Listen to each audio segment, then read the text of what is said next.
On the 26th of April 1986, near the city of Pripyat in Ukraine, a disastrous catastrophe had taken place. The reactor Unit 4 of the Chernobyl nuclear power plant had broken down, which led to its explosion and subsequently to radioactive contamination of the vast area. In a short period of time, over 350,000 people were evacuated and resettled. A restricted zone was designated around this power plant, which extends to many kilometers. All buildings within this zone, including the surrounding city, were abandoned. At the beginning of February 1987, 9 months after the disaster, a team of scientists from the Moscow Institute of Physics and Technology, which measured radiation in this exclusion zone, received signals that proved the existence of people operating in this area. Also, various unexplained anomalies had been discovered, which could have resulted from a type of radiation previously unknown to scientists. It turned out that near the city of Pripyat, the S.W.A.N Institute was also located here. Its name comes from the abbreviation Syndrome Without a Name, the term given to the group of symptoms that do not occur in any known and catalogued disease. The facility was unofficially conducting a research program on unprecedented and very disturbing neurological and psychological disorders for many years. After the disaster, the institute was omitted during the evacuation operation because it was not included on any map. Only a few people from the USSR Ministry of Internal Affairs knew about its existence, but after the Chernobyl accident, they chose not to perform rescue operations on its territory.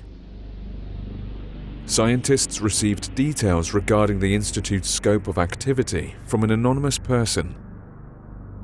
The facility was top secret and cut off from the rest of the world.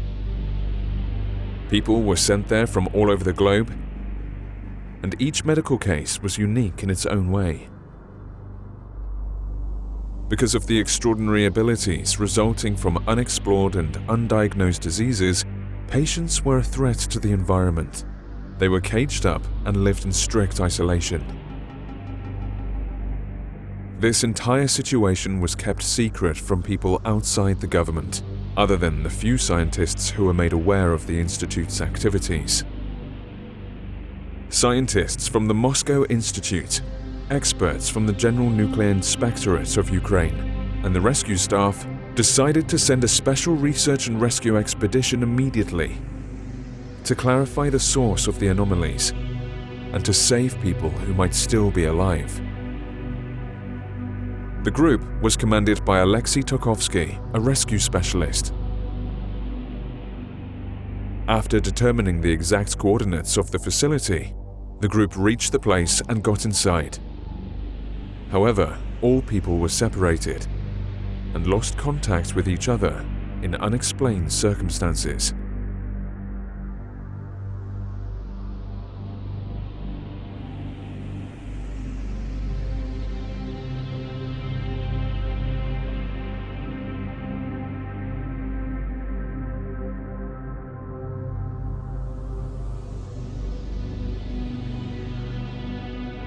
To all the people whose life changed irreversibly after the events of April 1986 in Chernobyl.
Her medical case was exciting and nightmarish at the same time. 1. I have no idea why, but this monotonous and seemingly funny melody made this woman appear from practically nowhere. 3. It is a contrast of sorts. How a completely innocent sound was a foretelling or an omen of the atrocity to come. 9. Horrifying beauty. 4.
am an entity born from experiments that had been taking place in this institute. Those who had witnessed my creation called me the S.W.A.N phenomenon. I developed my own consciousness, and I exist trapped between reality and abstract space-time. I was never a regular person, even though I vividly remember the time when I lived free as a human. My condition was incredibly difficult, and no medical doctor could help me. The symptoms increased to such a point, I was becoming a danger to myself and my surroundings. I then got rejected by my family and persecuted by various people. They tried to kill me. One day, I received a message from a professor who said he was familiar with my case and thought he could try to help me. He claimed to be the founder and director of a specialist facility for people with rare, unknown and dangerous ailments. I was supposed to be put to various tests and undertake experimental treatment methods. Yes, Professor Andrei Kaidanovsky, I saw you getting into his office. Even his notes speak of what despicable man he is. Departure for the Institute was a blessing to me, an escape from a life full of suffering and becoming sicker by the day. Only here was I given a glimpse of hope, a slight shadow of a chance for a cure. For the first time, someone had reached out a helping hand. When I met Kaidanovsky, he was extremely kind-hearted, promising his full involvement in my conditions research and attempts to bring me back to full health. Everything changed when the research has started. I very quickly realized that something else was the main objective here, but it was too late to back out. People like me got locked up in here and were kept by force. They were used for research on obtaining and isolating the so-called S.W.A.N factor for the Soviet Army's needs, apparently. It is a factor present in anybody infected with the S.W.A.N type disease. It makes them unique and grants special abilities, not necessarily good ones.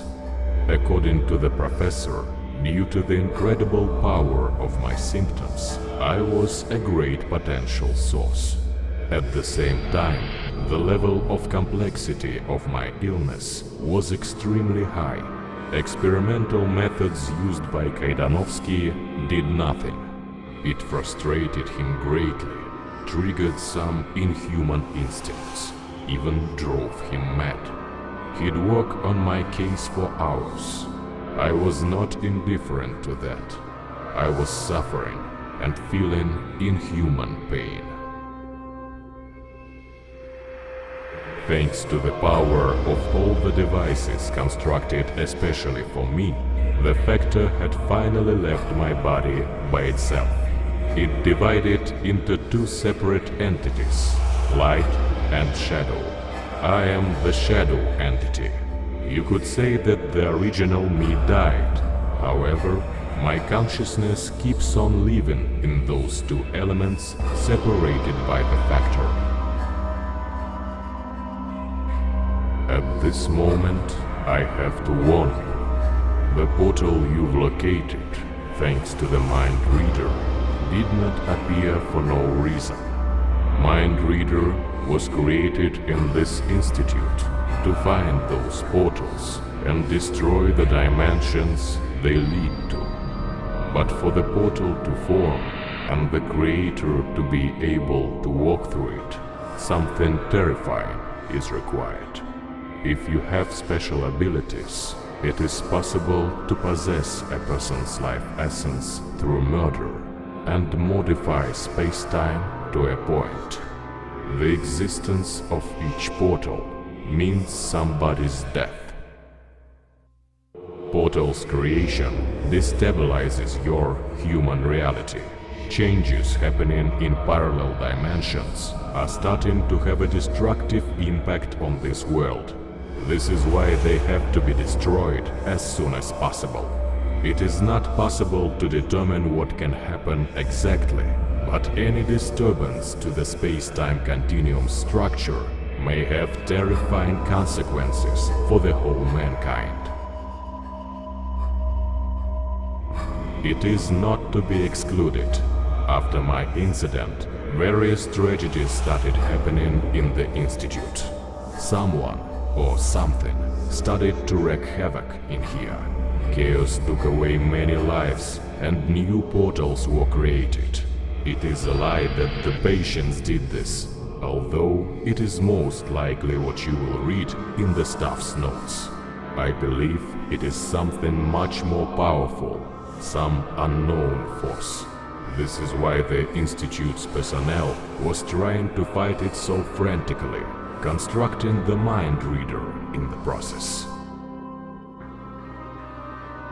You shall find out in due time, as I'm sure we'll meet again. In a moment, you will enter the so-called intermediary room. It is a place between the human world and the extra-dimensional one. That's where you get to the memory wasteland, one of the parallel dimensions. That's where the dimension's creator's thoughts are stored and form the foundation for the dimension's existence. When you destroy them, you return to the Institute, and the dimension ceases to exist. Maybe you'll find more portals when you explore the corridors. Remember, each of them means somebody's death.